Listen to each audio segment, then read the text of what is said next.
This is Blue Gold News Now, your spot for current events, campus news, and everything in between.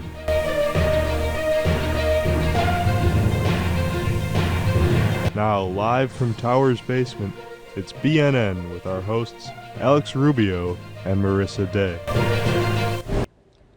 Good evening, I'm Alex Rubio. And I'm Marissa Day. Coming up tonight, information on the Chippewa River flooding and the Makerspace craft swap. But first, a reminder to use those declining dollars and some information about Culture Fest. Hey Blue Golds, this is a quick reminder that with the end of the semester comes your last chance to use declining dollars at campus businesses. If you have a ton of money stocked up in your account, make sure to use it all by Friday, May 19th. While declining dollars may now roll over from fall to spring semester, it does not transfer from school year to school year. Again, go out and get yourself some finals week snacks and drinks before that money is gone. Culture Fest 2023 will take place this Sunday, April 30th in the Davies Center. This event, put on by the Center for International Education, is a unique opportunity for UWE students and UWEC students and faculty to experience a variety of different cultures through collaborative performances and exhibitions. The goal of Culture Fest is to unite and bring light to the various cultures present on campus here at UW-Eau Claire and in the community of the Chippewa Valley. Some of the featured performances this year include Priyanka Indian Dance and the Swan Lake Ballet performing Ukrainian dance. Interested students and community members can check this event out in the Davies Center from 2 to 5 p.m. on Sunday, or find more information on Instagram at UWEC_CultureFest and on Facebook as UW-Eau Claire International Folk Fair or Culture Fest. Another huge event happening on campus. It's true, the Davies Center has been busy this semester. Exactly. I mean, I think we had the V-Ball, and then we had NCUR, and now we're having Culture Fest. It feels like there's been like a non-stop flow of things to do on campus. Which is so exciting, and especially because Culture Fest offers this really great opportunity for students and community members alike to come together and experience different cultures. A lot like V-Ball, honestly, and I think that's a great experience for Blue Golds in order to see different sides of the world that we might not be able to see here in Wisconsin. Absolutely. Well, coming up next, BNN reporter Evan Claymore investigated the flooding of the Chippewa River this year. Stay tuned. Over the past week, the Chippewa River has reached an all-time high. BNN's Evan Claymore has the story. Thanks, Alex and Marissa. Areas of Eau Claire on the Chippewa River bank have been facing extensive flooding due to the river suddenly becoming much higher and more turbulent. In early April, excess accumulation of water caused the Chippewa to rise to levels several feet above what's typically seen during the spring flood season. The river crested on April 22nd at a height of roughly 776 feet, defined by the U.S. Geological Survey as a moderate flood stage. This figure places this flood as the 8th worst in the Eau Claire's history. As the river reached its crest, sections of the Chippewa Trail, Owen Park, and certain intersections along the bank became submerged, in some areas under several feet of water. I spoke to Dr. Zach Hilgendorf of UWEC's Geography Department to find out what may have caused this historic flood. So a wet winter, a reasonably wet spring. What happens is the ground becomes fully saturated and the water's got nowhere to go but run off. So you've got two things going on. You've got water, snow melt usually rushing over the surface and into the streams and rivers. And then you've got base flow, which is the component where you've got water that's melting and seeping into the ground and moving kind of laterally throughout the groundwater supply. And that's also feeding the stream. So you've got just really saturated conditions, making the streams a lot more higher discharge than they typically would be. While the river is beginning to recede from its peak flooding stage, the current will remain strong for the foreseeable future, so exercise caution near the banks and do your best to admire it from a distance. I'm Evan Claymore reporting for BNN. Back to you, Alex and Marissa. Awesome. Well, thank you, Evan. Have you looked at the river lately? I mean, I have, but honestly, first off, hats off to you, Evan, with that B-roll. I had not really noticed how bad it was until I think we just saw it up there. It's pretty crazy. It was getting up to like signs. I know that for one, me and my friend had gone on a jog, and there's that really nice plateau of rock Right. And we were running past, and I'm like, oh, we should go out there and like stretch. It'd be really beautiful and nice. And my friend's like, yeah, come with me. And it just was gone. It's been eaten by the Chippewa. Well, Putnam Rock's been underwater for so long. It's so odd. Well, and I cross the bridge every day to Haas Fine Arts Center, and seeing the river just moving so fast and furious around the posts of the bridge is amazing. Yeah, it's a little bit scary, and I'm hoping it'll start to go down because as you know, it starts to get nicer out. People are going to want to use those trails that have been eaten by the chip. Well, and to start floating down the chip on a tube. Exactly. With finals week quickly approaching and stress at an all-time high, you might be looking for something fun to do to celebrate your accomplishments for the end of the semester. Well, Towers Field and Upper Campus has a fun way to de-stress and celebrate on Friday, May 5th from 12 p.m. to 3 p.m. Upper Campus will be holding RecFest. You can expect to find all manner of events, including but not limited to bag toss, yoga, spike ball, music, ice cream, and last but not least, giant bubbles. But the best part of this event is that it is free. So get outside on May 5th and celebrate your accomplishments and check out RecFest. Are you going to go see the giant bubbles? I am going to go see the giant bubbles. However, that is not my primary draw to RecFest, believe it or not. Which one is it then? Definitely yoga. I love a good yoga session, yoga, meditation, especially outdoors. It's such a great time. I used to lead during the pandemic when everybody was home from work and school. I led yoga on my deck in my backyard for all of my neighbors. Oh, that's nice. It was so great. That must have been a nice way to just like pull everybody together. And I've heard yoga is a very, I mean, obviously it's a great way to de-stress, and it'll be really nice once it's actually beautiful and sunny out. Well, and the classes from UW Eau Claire Recreation are really, really great. They have really great instructors, and the rec program is such a great program here. So I'm very excited for that event. Yeah, I know for one I will probably be going to see the giant bubbles, but then hit the volleyball courts because once it gets nice out, God, it'll be nice to get outside more. Well, the Makerspace is hosting a craft swap, which is available for all students and staff to attend. This craft swap will be from April 19th through May 19th of this year. It will be located in the Blue Gold Makerspace, which is in the library lower level room 109. This event is meant to provide our campus's favorite and only craft room with more materials to continue to provide quality programming and supplies as they have been for the last few years. If you have any old crafts or crafting supplies that you no longer use, the craft room is accepting donations to the Makerspace for others to use. Interested students also have the opportunity to pick up some crafts at the craft swap in exchange for some of your old, unused crafting materials. If you have an interest in the Makerspace, or if you love experimenting with different types of crafts, then don't be afraid to spread more of a light on the space. Everyone is welcome to enjoy the Makerspace. BNN spoke with Hunter Martin, who shared lots of information about Craft Swap with us. You buy a bunch of stuff for a craft and then you never get around to doing it. You can bring that to the craft swap and clear out, your storage. And if you have ideas for crafts, or if you need something that is on the swap table, or you think it would be, interesting to try, then you can take that home with you. It's basically an opportunity for people to, exactly what it says on the tin, swap crafting supplies.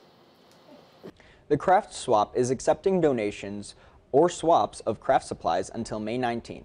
Stop by the craft room in the Blue Gold Makerspace anytime if you're interested.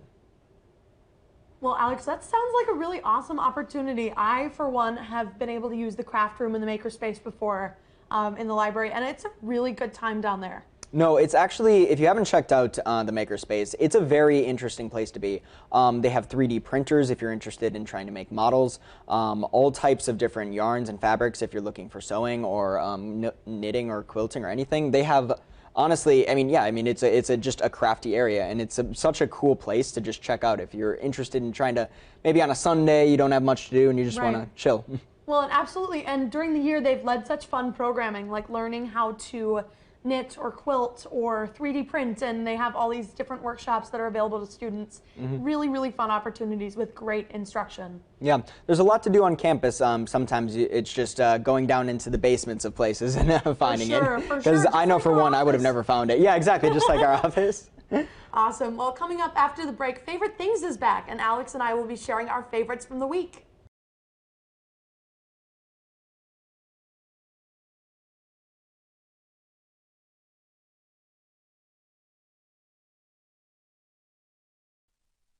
Welcome back, everyone, to Favorite Things, the show where Alex and I share our favorite things from the week and tell you why we're loving them. I'm going to start this week, as I usually do. So this week, for me, I have quite a few new favorites this week, things that I haven't mentioned before. So I'm starting off with my childhood favorite of some frosted animal cookies. Alex, I don't know if that gives you the nostalgia, but I'm really feeling it this week. Animal crackers, mostly, but I have heard about the frosted ones. I've never had the frosted ones, but the animal crackers do. I remember, like at like after schools, like our teachers would make like vanilla pudding and crunch up animal crackers. With animal crackers. Yeah, it was great. That's so interesting. Yeah, I think you'd love these ones. They're frosted and they come in pink and white with these little round sprinkles on them. They are so good, and I just got a couple from Target the other day. And they are like amazing, and they hit every time. So. Yeah, no, I've seen them many times, but I passed them up, I guess, in the aisles. Don't pass them up anymore. This is your sign. This is a sign. My second favorite, we have been hammocking again because the weather has been so nice. So I'm so excited to go hammocking. I need to get hammocking, or at least I need to buy a hammock, honestly. Oh, absolutely. I've seen so many people just hang up hammocks in different areas, and it just looks like the best of times, just relaxing. Well, I love hammocking so much that I actually put my hammock up under my lofted bed, so it hangs over my futon right now. That's great. I take my hammock nap in my dorm room, even when it's too cold, and it is so great. I feel like hammocks have like a deep-seated connection to the human race, and sometimes you just need to get out on a hammock. My third favorite, believe it or not, I have a blog. Yes. I've been writing my blog since January, and I have just really enjoyed writing it. So as we're getting to the end of the semester, a little shameless plug of my personal blog. I really have loved writing it, and the next issue is coming out very soon. Because it's been a long-winded writing spree this time. I'm writing about my spring break trip to Tennessee, so that's taken quite a while to like articulate and find all the best parts of it without saying literally everything. Yeah, a lot of details like we talked about a little bit after spring break, so a lot of details to probably add in there. Yeah, some really exciting things. So I have an Instagram for that. It's at Marissa Jane Writer, and that's something that I have been kind of taking over, something that goes into the creative outlet of a little bit of my major with the journalism, and wanting to write more and more. It's not done in a journalistic style, but it's a little bit more personal writing just to balance out the news writing. Honestly, yeah, it's something that if you haven't had a chance to try, a lot of people should. It's a good way to just kind of like get your thoughts out there and just kind of express yourself creatively. Yeah, it's been really fun. My next favorite, I wanted to shine out one of the organizations that I'm a part of.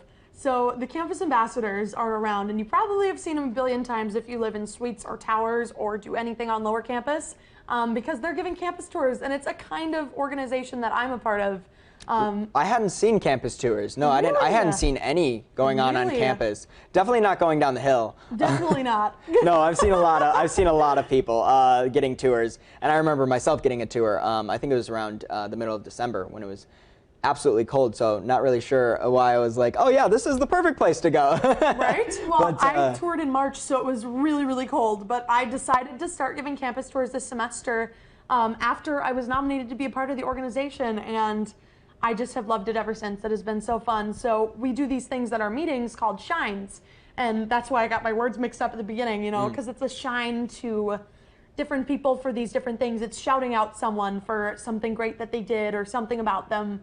So it's this bit of the segment is my little shine to the campus ambassadors and how awesome they have been as an organization for me, and how fun being a part of that org has been. So I really recommend, if you ever get the chance to be a campus ambassador, to take that chance, because it could end up being something that you really love. I have absolutely adored being a part of that organization, and I'm looking forward to starting it again next semester. Yeah, I would assume that like getting a chance to share some of like your favorite things about your campus is probably a really great way to try and like first of all get people to come to Eau Claire, but second of all just to be like, these are some of my favorite things that I've experienced at Eau Claire, and just share that with people.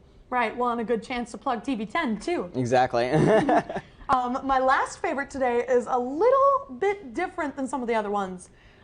Sweeney Todd has started a revival on Broadway.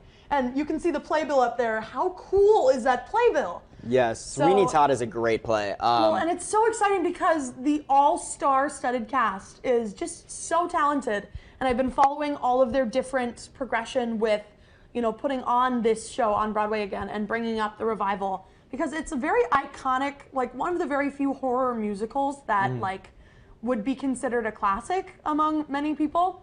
Just like Little Shop of Horrors, you know, it comes out of that sort of part of the theater community, and this cast is incredible, so star-studded and so talented, you know, a very awesome creative direction, and I am just so ecstatic. I wish I'd have a chance to see it, you know, on Broadway, but rumor has it that they're coming up with a cast album to do the revival, so how exciting that we have these new voices on a cast album. Yeah, no, Sweeney Todd is a great play. If you haven't had a chance to check it out, it's really exciting, and it takes a really big turn that I did not expect. For sure. Well, I re-listened to the soundtrack from the original Broadway recording, and the twists and turns in this plot are crazy, crazy good. Yeah, it's an amazing play. But so that was your. If we wanted to, we can move on. Those are my favorites. Yeah, let's move on to Alex's favorites. Yeah, we can move on to my favorites for the week. Mine were a little simple this week. No Sweeney Todds for me. I have water as my first favorite thing. It's important to stay hydrated, so that's a great way. That's my first great favorite thing. My second is Critical Role. Been listening to it almost as a podcast. It's a great, basically a bunch of like voice actors that get together and play D&D together. Really? Yeah, and it's really interesting to listen to as a podcast if you're just like kind of like doing homework or just trying to get the grind done every single day. My next favorite thing is the iced mocha from Starbucks. A lot of math this week, so had to stay awake. Indeed. And then my last two is the sunshine, the beautiful weather, like you were talking about with hammocking. Finally getting out there in the sun and longboarding around. And then my last one is D&D Honor Among Thieves. I finally got a chance to go see it in theaters, and it is a very good movie. Definitely will be talking a little bit more about it on Epilogue next week. That's exciting. Well, I'm looking forward to that. You know, I love that you mentioned Critical Role. I love to listen to a good podcast. I haven't gotten around to listening to Critical Role yet, but it's not so much of a podcast, but if you're interested in like just starting to get into D&D, it's a great way to just kind of like passively listen to it, pick up on some stuff, and the voice actors that are a part of it are just hilarious. So. Well, and you run campaigns, right, as a dungeon master with your friends. Yeah. That is so cool. Also a really great way to pick up tips along the way. Right, exactly. Well, if I'm looking for any D&D tips, I'll come to you, Alex. Exactly. Thank you. Of course. I'm of course the prime example for that. But I think that's kind of what we have for the night. Yeah, that's all we have for you tonight. Join us next week for our latest news, updates, and weather. And make sure to check out TV10 on Instagram, Twitter, TikTok, and subscribe to our channel on YouTube. I'm Marissa Day. And I'm Alex Rubio. Thank you, and good night.